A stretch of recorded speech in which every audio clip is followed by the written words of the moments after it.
Broadcasting from the business capital of the world, this is the Podcast Business News Network.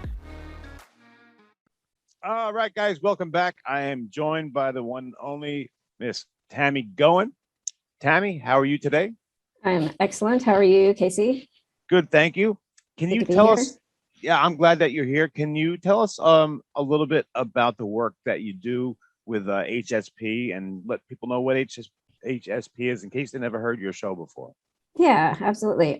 So I'm a life wellness holistic coach for primarily highly sensitive people. Highly sensitives being about 20% of the population, folks that just process information much more deeply. And it's a genetic trait, so it's not anything made up and it's not something that we have to change, but it can have its challenges because as with our deep processing, we tend to soak everything up like sponges and our filters aren't as strong.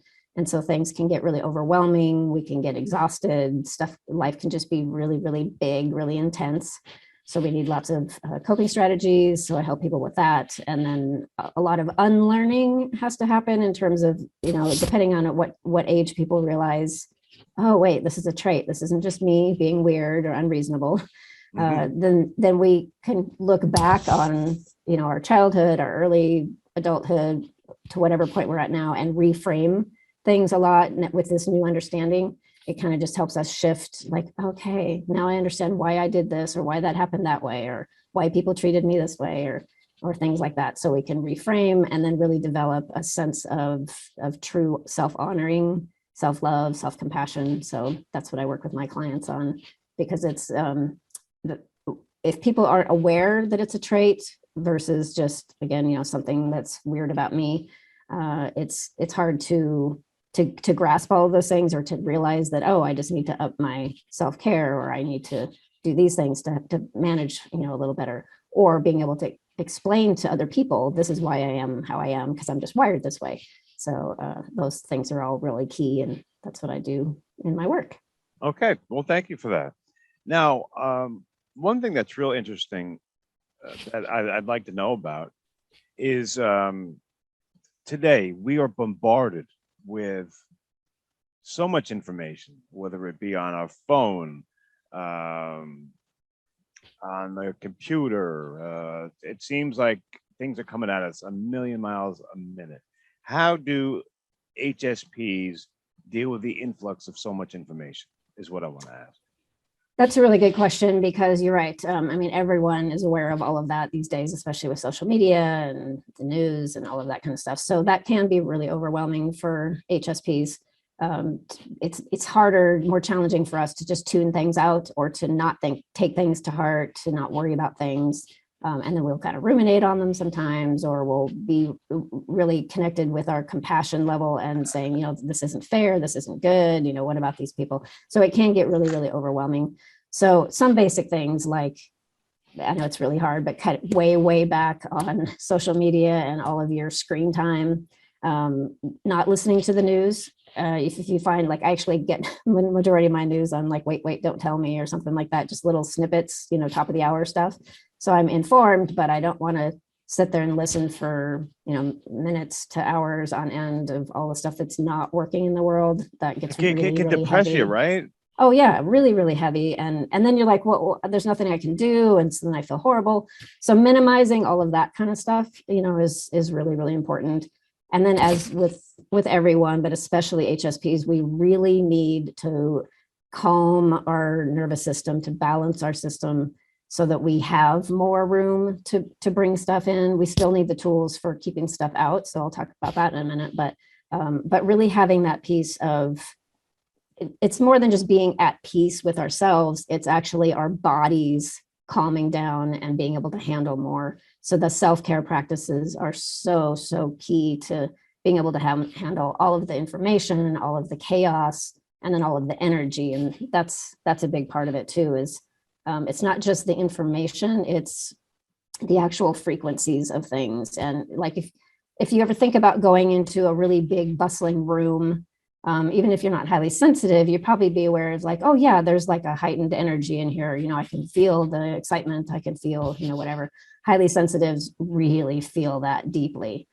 So we tend to avoid situations like that quite often. Big parties and big groups is pretty challenging, but even one-to-one, or even, in a small group, or just the overall, frequency of the planet right now. I mean, all of that is really impactful on HSPs. So we really have to, again, nurture ourselves, take care of ourselves with our self-care, calm our nervous systems.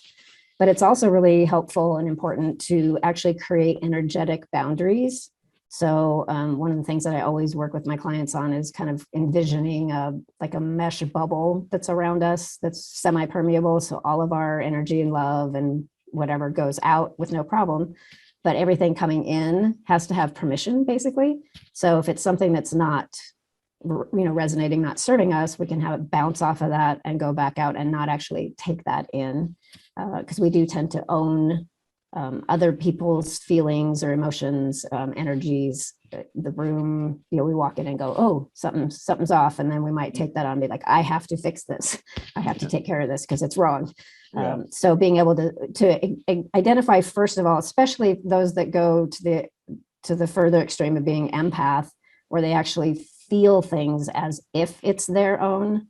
It's super important to be able to ask, when you're having some kind of a reaction to energy, to say, is this mine? And do I want to own it? And just having that intention, because, intention is so important with everything. And that's, energy and frequencies and all of those kinds of things. But really having that intention, okay, wait a second, this isn't mine. This is not something I need to own. So just having that intention is helpful. And then practicing that, okay, wait, I'm gonna be solid in myself. I'm gonna connect with the earth and ground myself. I'm going to feel energy coming in from the cosmos or God, or, whatever your spiritual beliefs are, using all of that to be in this place and say, okay, I'm going to stay here. I'm not going to take all of this in because it's not necessary. I don't need to fix the world. I don't need to solve all problems, and get used to that practice. So there's different levels of how we can address that, but it is definitely something to be aware of, because if we're not aware and all of that stuff is coming in all the time, we can really get exhausted and just really have a hard time functioning. I bet. A question came up when you were talking. Would you say most empaths might have the trait of sensitivity? Yeah. Yeah, it's not exclusive. Well, it depends on who you talk to and who you read, their opinions and whatever. But as I see it in my experience and everyone that I've talked to, and it's not a sure thing. I mean, there are some empaths that don't necessarily rate high overall on the sensitivity scale, in terms of, maybe they're not as affected necessarily by environmental stressors, loud noises and flashing lights and that kind of stuff that a lot of HSPs would have a hard time with. Or maybe there's certain things that they're not, that doesn't really bother me. That's not really, but the other things that they are sensitive on are really, really sensitive. And then that extra piece is that experiencing it as if it's there, like, okay, you have a pain in your knee and wow, I have that pain in my own knee, like I just twisted it or something and nothing happened, so feeling that, taking that. So being clear when it's not yours is super important, whether HSP or empath or both. And it's often both, but not necessarily. I thought one of the best examples, and just kind of came to me, was before you were talking, when you were talking about watching the news, and you said kind of under your breath, you're like, well, it was something like, I can't do anything to help. Is that kind of a good snapshot of what an HSP trait is? To want to help everything. Yeah, because that's what you didn't even know you were doing it, but I just saw that and I was like, that's it, isn't it? Yeah. And it is, we want everyone to be happy and healthy and feel good. And we also don't want people to be upset with us. That's, part of that, a different side of that. But it is, we tend to be very concerned with the state of things, people's feelings, their happiness. Why is that person upset? Other people might be like, well, I don't know, it's their thing, they'll figure it out. we're going to be probably more likely to be like, well, maybe there's something I could say to help out with that. Yeah. Or, did I say something or did somebody else do, like, and looking at all of the, meanwhile, everyone else has moved on and you're like stuck in this thing and they're like, hello, because it's like, big problem solvers. So we can be really good problem solvers, but we can get bogged down in things because we want things to be okay. We want things to be just. We want, everyone to, why can't everyone just get along? Yeah. That's a real core, belief and desire for us for that. So yeah, we can, and so it's really easy for HSPs to get way too wrapped up in taking care of others and not taking care of themselves. So it's really important to flip that around and say, I have to take care of myself first, then I can help other people with boundaries. I can help to an extent. So as long as it doesn't impact me negatively, and it's that idea, put on your oxygen mask and then you can help everybody else. But if you wait on that, well, I'll take care of this person first and then that person, and then I'll worry about me, it might be too late. Right. So, Right. Yeah.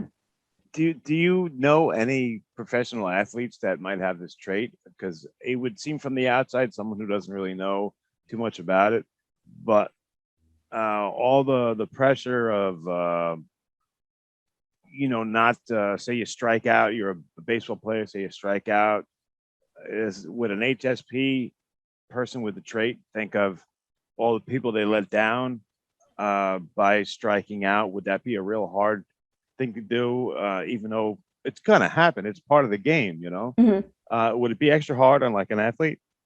Excuse me. It could be. I mean, self-belief and all of that works in, highly sensitive or not, of course, in situations like that. I mean, if someone has a real need for perfection or to not disappoint anybody, that's going to be hard, of course. But HSPs do tend to have more of that likelihood of being perfectionistic and not wanting to let anybody down, wanting to look good and wanting to serve, the best that they can without messing anything up. I mean, that does tend to be stronger in HSPs, that sense.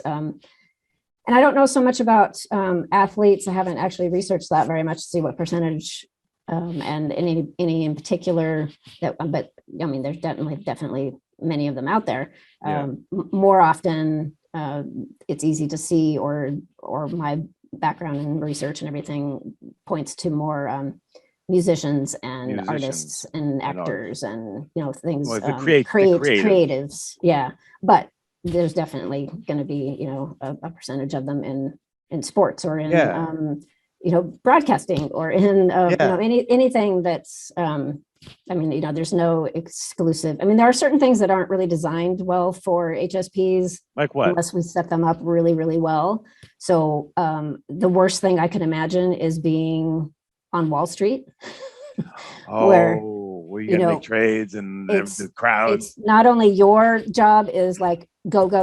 You get to sleep when you go home, and that's when you slow down, kind of thing. But it's people yelling or run and get this and drop this off, and you're in the busy crowd, and just that kind of stuff would be.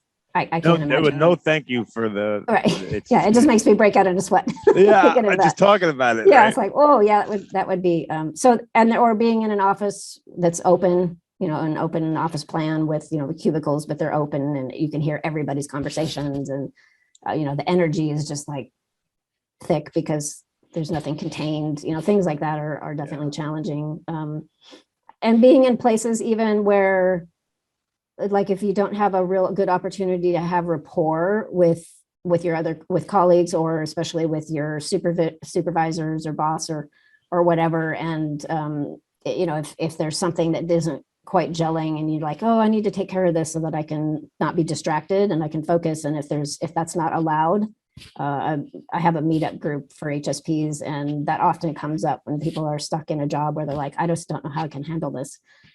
Because I'm not being heard, I can't change anything. That's it's like I can't even. I'm not productive anymore because all of these things are happening around me, and if I bring it up, I'm not listened to, and that kind of stuff makes it really, really challenging. So there are some situations that are very challenging for HSPs, and we do really well working for ourselves because I was going to ask, like, where do you shine? Yeah, I mean, definitely in the arts. We do tend to be really good diplomats and leaders, and because we can see things from all sides, and Right. we're compassionate and we understand and we take everyone's view. There's more, equality focus on, okay, I want to hear from everybody, all of that kind of stuff. There's two sides to a story. Right. Let's check it all out. And then let's just think out of the box, something that we haven't tried before or something. Let's see how this goes. But at the same time, we have to make sure that it's set up in a way that doesn't get to be too much. If you're trying to be a diplomat and it doesn't go anywhere and people aren't, I had someone on the call this week that was, he put himself, and he's aware of this now, in the role of diplomat in his office, because there was some stuff happening that was really not okay. And he was concerned about all of his other employees or his colleagues, and he said, okay, I'm going to be the diplomat and I'm going to bring all these things up and I'm going to do this, I'm going to do that, which of course didn't work. It was just a really negative situation, and he got totally exhausted and he had to leave. Oh, wow. So if it's set up in such a way that we have some control over, some of the parameters, and things can be calm and you get to be heard, then we can shine in those situations as a leader, as a diplomat, as a director, whatever.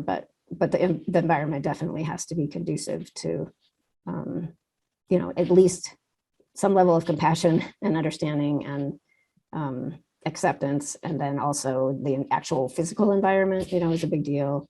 Expectations, timelines. We do really well with having like little breaks throughout the day, so we can recharge, breathe, do all those things. It's good for everybody to do, but it's really key for us to be able to, like, we have a super busy day, having those breaks in between, even if it's 15 minutes, and then just slowing down and breathing and refocusing and using all the tools that we have to try to let things diminish a little bit, How so about, we can carry on. how about deadlines? How do you guys do with deadlines? They can be really inspiring and help us focus if they're reasonable.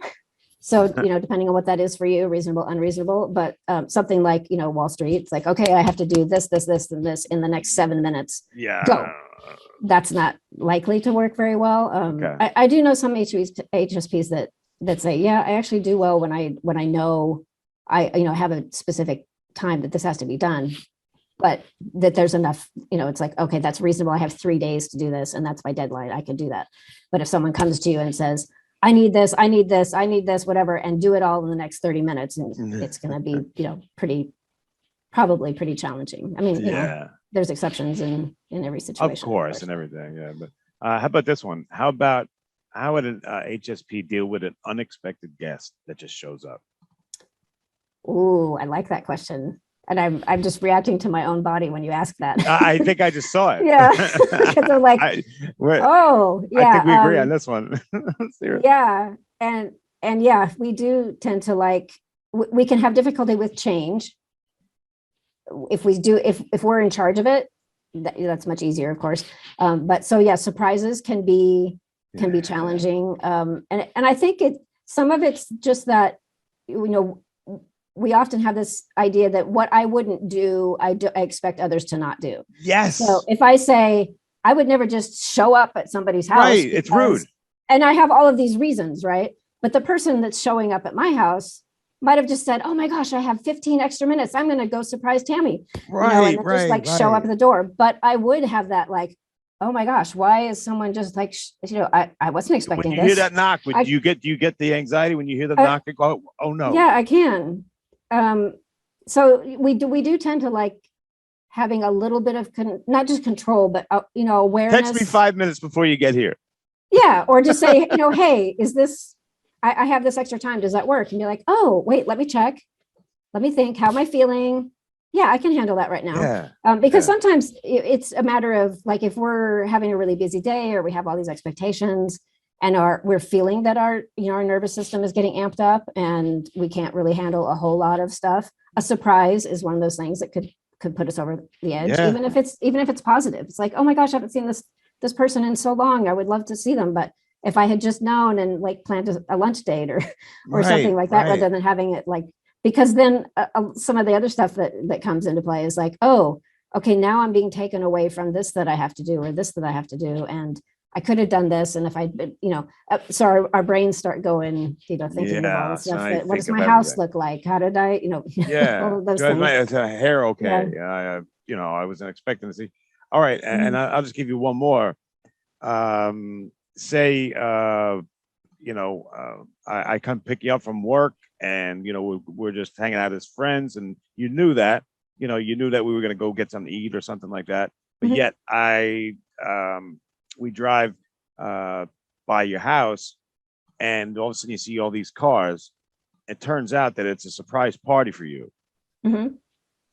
How would you deal, or how would an HSP deal with something like that?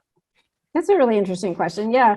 Because it's obviously a positive thing. It's done with People love you. heart, Yeah. for all the right reasons. And I would say it would really depend again on how your day's been. If you're amped over the top already, it can be like, I don't know what to do here. But sometimes we just need to process things. I mean, we process them more deeply, but sometimes it takes longer. So it might be just a matter of, oh, this is amazing. This is really cool.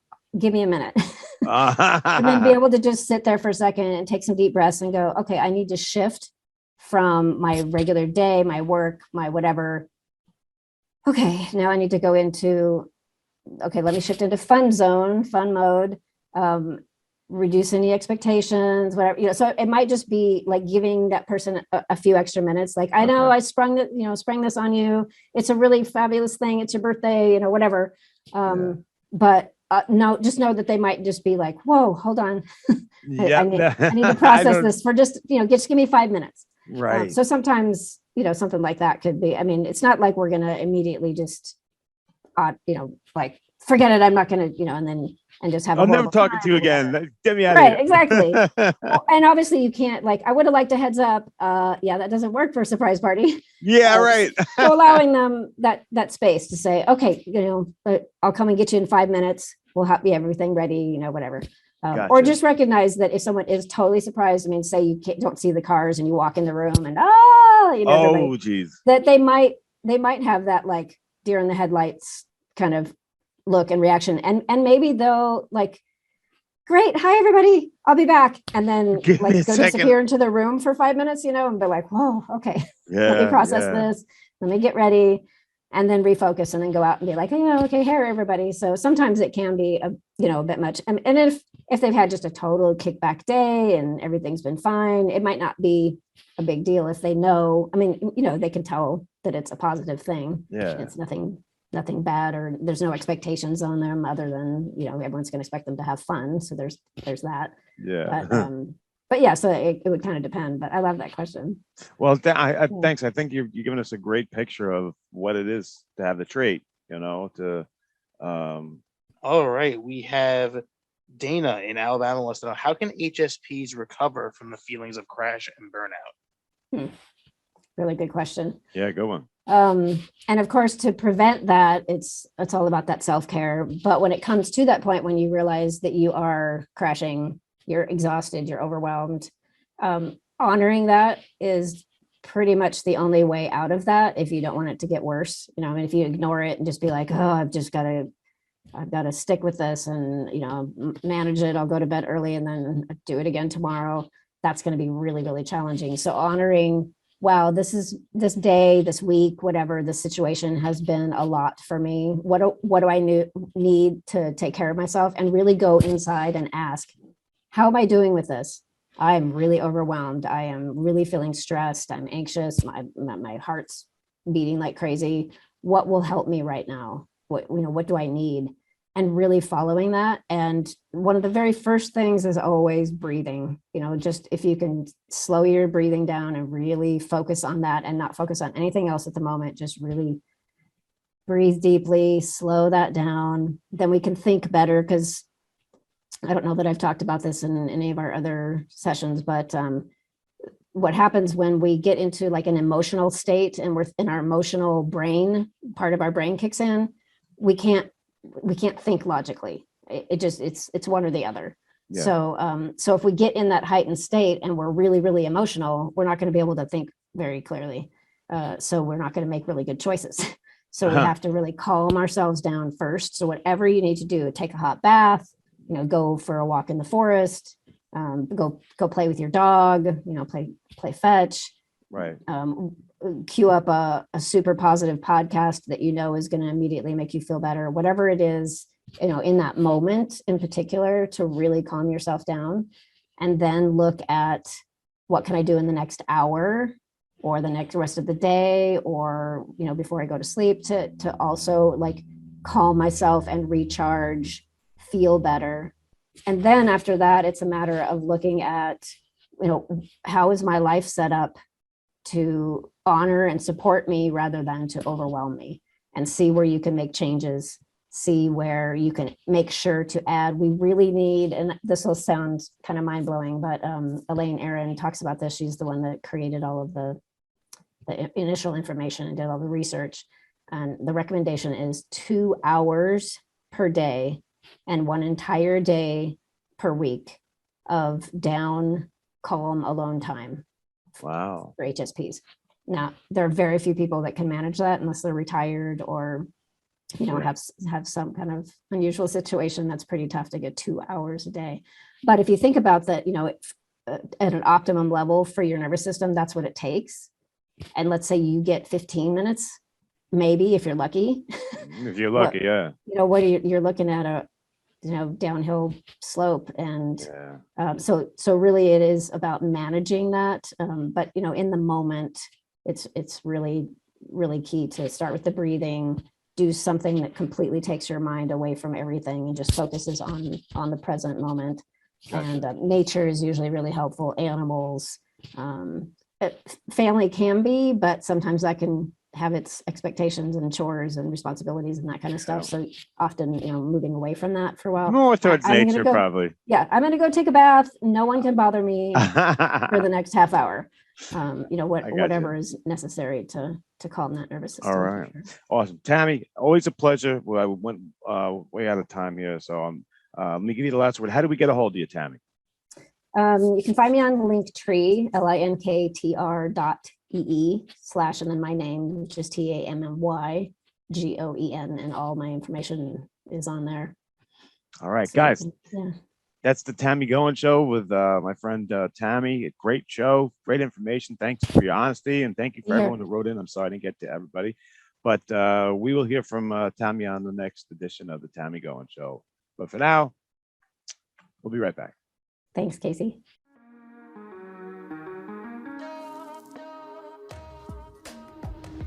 Broadcasting from the business capital of the world, this is the Podcast Business News Network. For nearly 2,000 severely injured veterans, everyday life has become filled with barriers. Day-to-day simple tasks can become pretty daunting. I have to carry my chair up 2 flights of steps or have somebody do it for me. What scares me the most is just the falling. When I'm struggling with my house, I think, to have that one great barrier just knocked down, it's crucial. Home for Our Troops is a wonderful nonprofit that builds a mortgage-free, fully adaptive, handicap-accessible house. And there's no catch. It'll be our very first home that we've ever owned. This is a game changer. This is where your life begins again. We need you to join us in completing this important mission. Please visit hfotusa.org and help build homes and rebuild lives. Because of you, everything's going to be okay.